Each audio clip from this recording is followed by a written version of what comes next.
Hey, what's happening? Welcome to the Pleasure Points podcast. I'm your host, James Rohr. I am an acupuncturist, a love and dating coach, a guy who's basically obsessed with flow and the free, easy moving of energies to help people live the life that they want to live. So this podcast, I'm returning with part 3 of When Ghosts Speak. So if you are new to the podcast, I've been having some experiences where I feel like I'm channeling some entities that are coming down and they're talking to me mostly about love, but the conversation kind of moves in a lot of different directions. Now, is this just me giving myself permission to tap into a higher state of consciousness and to be in a state of flow? Perhaps, totally down with that. I don't really care what it is, but my experience is it's like the lighting in the room changes and all of a sudden there's a couple of energy beings that weren't there before that, take shape in front of me and they just start talking to me. So I feel like I'm much more of transcribing the experience than anything else. And so I've been sharing a couple of episodes of When Ghosts Speak is what I've called it. This is going to be part 3. They take a deeper dive into this concept of time and we talk a little bit about heartache and love and all of these amazing concepts. So forgive me for the reading part. I'm just relaying the message as it was downloaded to me. I promise I'll get back to interviews, but you guys seem to be enjoying this, so thank you for the feedback and for the encouragement, and I'll keep on delivering content that hopefully you like. So you can hit me up. Let me know what's working for you, what's not, what you enjoy, what you want to hear more of. You can find me on Instagram at James E. Rohr. You can email me, pleasurepointspodcast@gmail.com. And you can check out my work as a coach in the love and flow arena at invitingandlove.com. And so without further ado, let's get on with the show.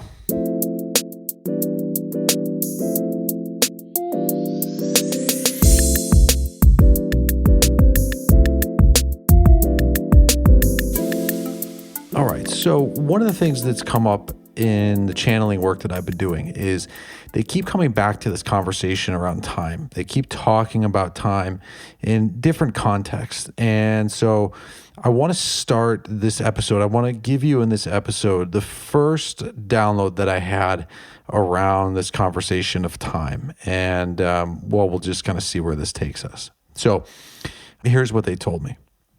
They said, there's no such thing as a mistake, but your ideas of suffering are often tied up in your relation to time. If things take longer or slower, this can become quite a source of angst for you. This is silly. If you could see from our perspective, you would know that time is inconsequential. There just is what is. You arrive at an experience or you don't. You see what is possible or you do not.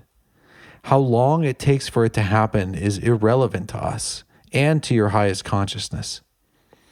But suffering is often directly correlated to time in your species.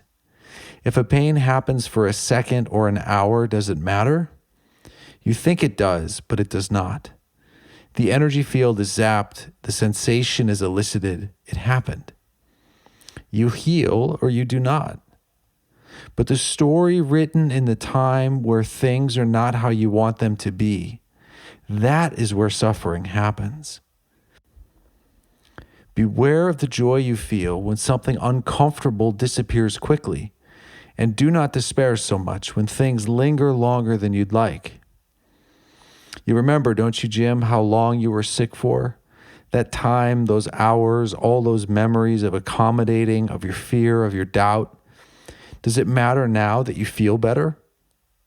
Your elation at feeling better erases most of the angst about the time. But when you felt bad, it was the time that kept holding you back. It was the time issue, the not wanting to be so sick at a young age, the wanting to feel better because you had your whole life ahead of you. This relationship to your perception of time created the weight of significance. Liberate yourself from time and find yourself free. Athletes do this also. They focus so much on the window of opportunity that they turn their back on source.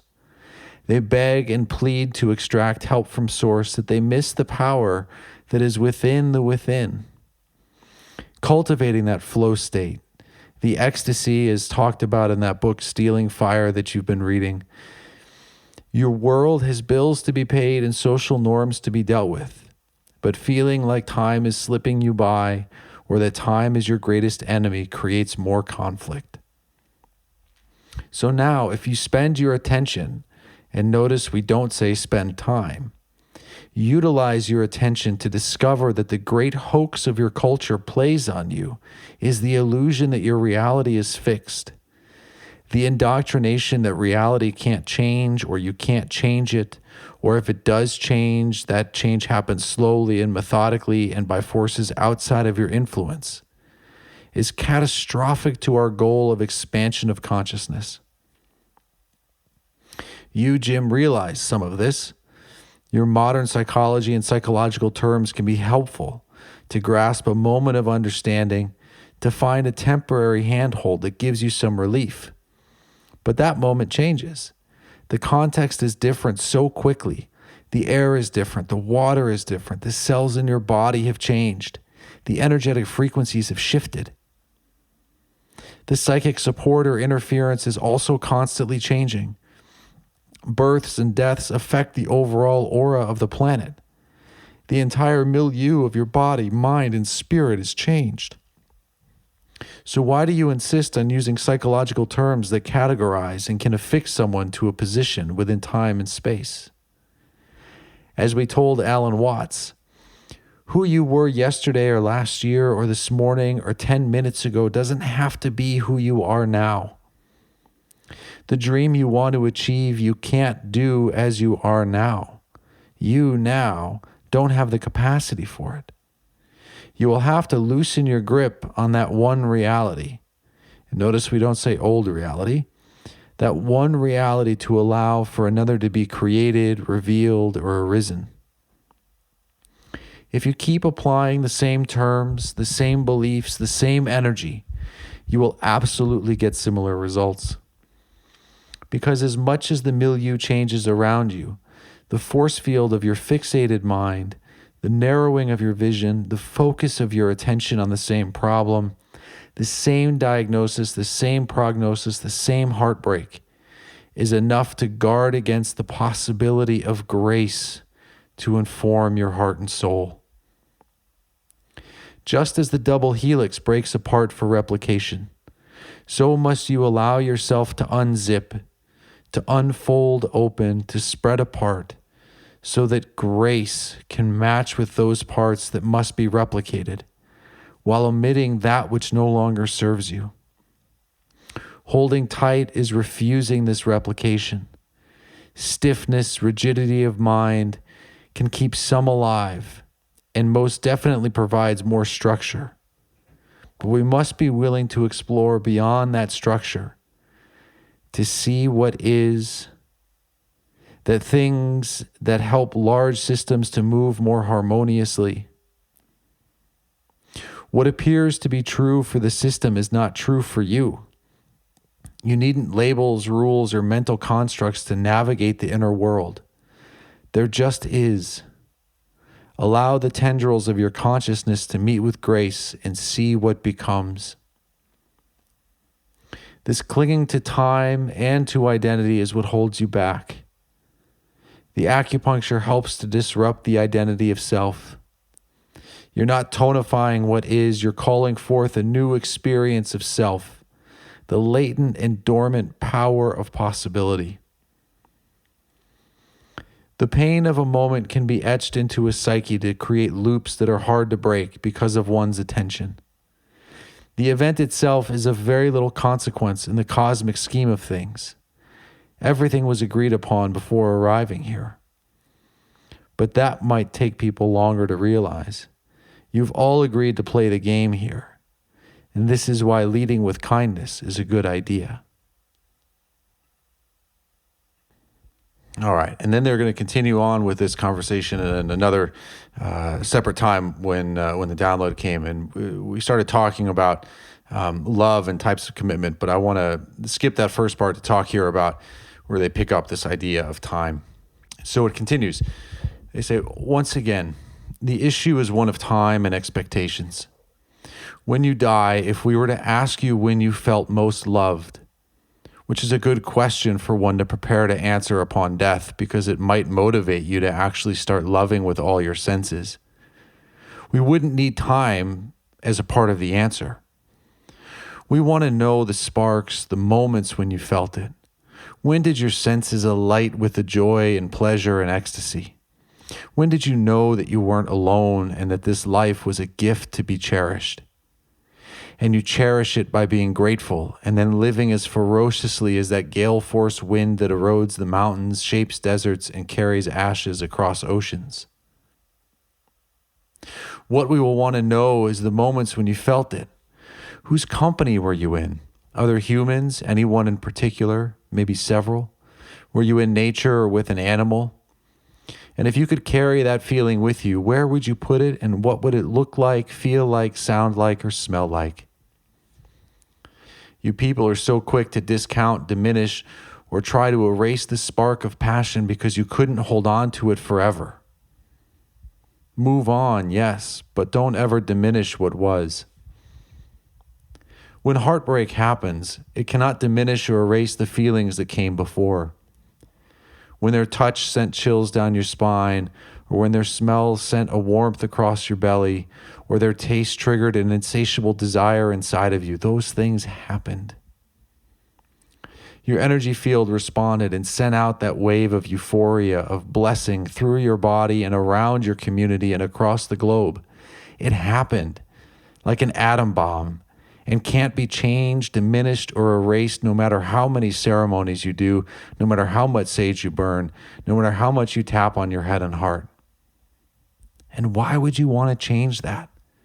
It is part of why you chose to come here. And your consciousness brought that person and moment to you. It was a gift. The problem wasn't that it happened. It's that you attached a desired time to it. You wanted it to last longer or forever. Or maybe you enjoyed some moments, but you say it went on too long. There's no such thing. There's the moment, your senses, and the emanations from your soul. Again, we come back to the issue of time. Perhaps your answer upon your death will be one kiss that happened when you were 17. Or perhaps it'll be that moment of holding your child. Maybe it was with an instrument or a song. Perhaps a chord or frequency struck you just so that you had a break from your timeline of suffering and you realized the preciousness, the timelessness where love lives. This is just as valuable as anything else. Use that to remember yourself and do not diminish it. You can't diminish the feelings you had, but your mind can try to edit and re-edit, cutting out the most valuable moments because they don't fit conveniently into a timeline or they are offensive to another.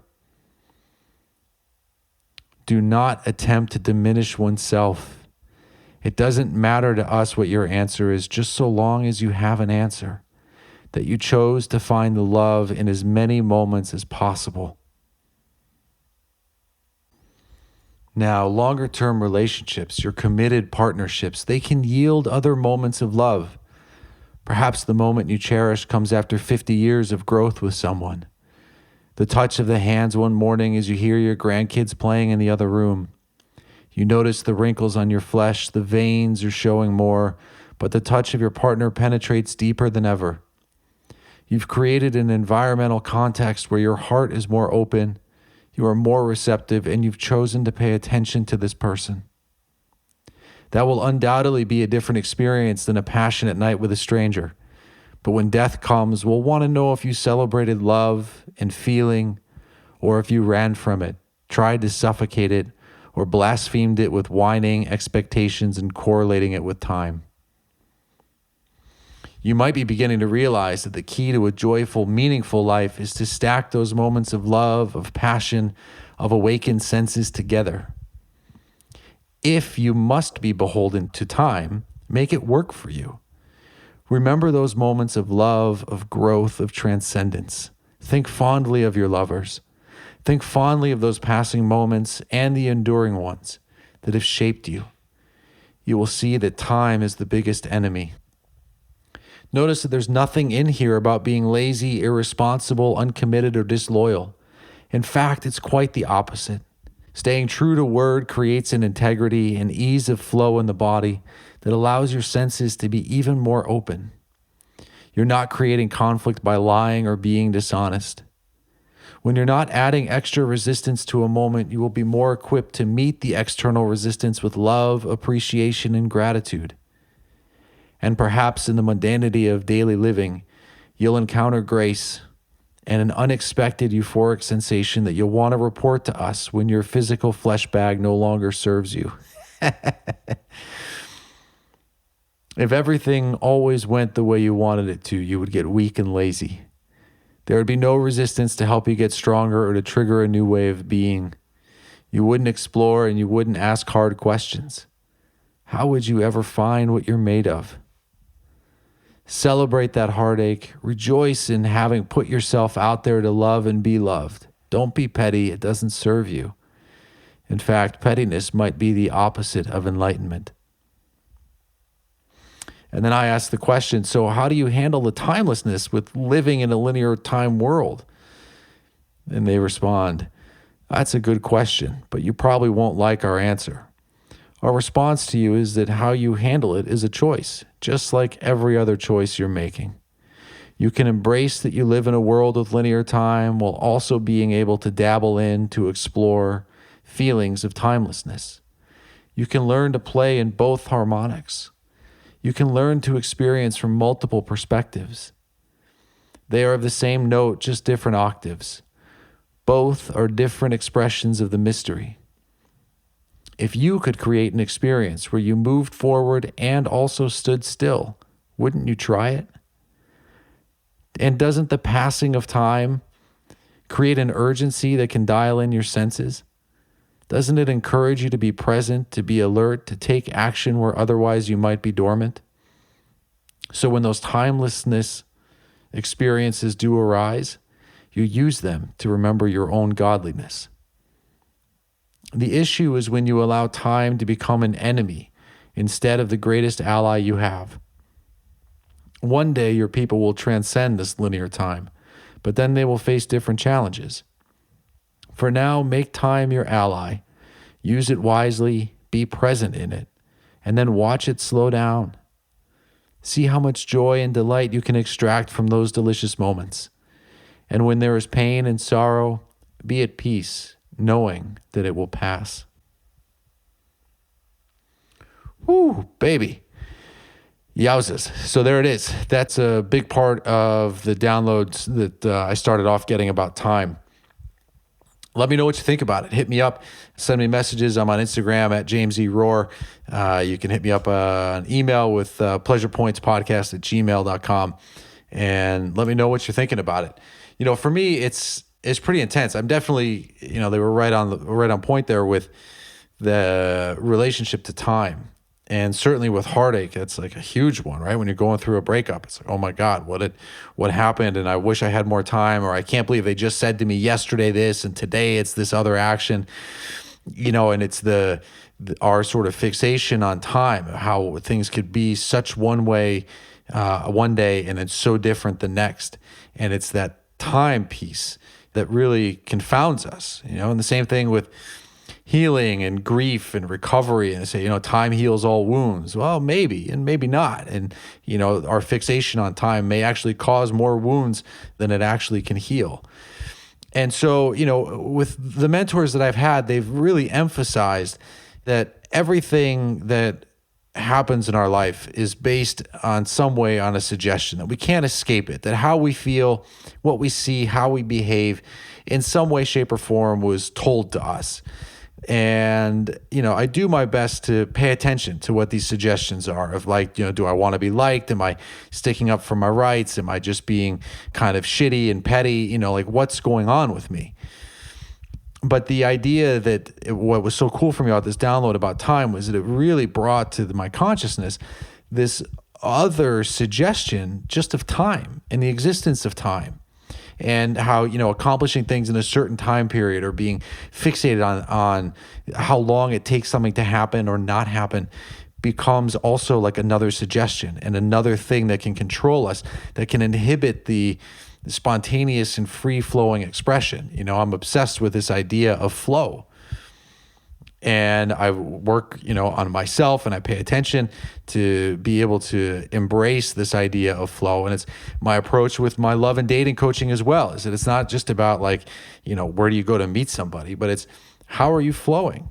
Are you nurturing yourself? Are you able to be engaged in that present moment? Are you able to liberate yourself from some of the shackles of time and needing somebody to be a certain way so that you can flow with it? And that the energy that you're exuding is such that you like it. You like who you are. You like what you're putting out there. And when all of that is in alignment, then everything that we attract and that we see starts to change as well. The irony being is that oftentimes it accelerates, these things start to show up much more quickly because it's not about necessarily how much time it takes. When we are in that state of connection, there can be this spontaneous element where all of a sudden things that you thought might take a long time just start to appear. It's amazing.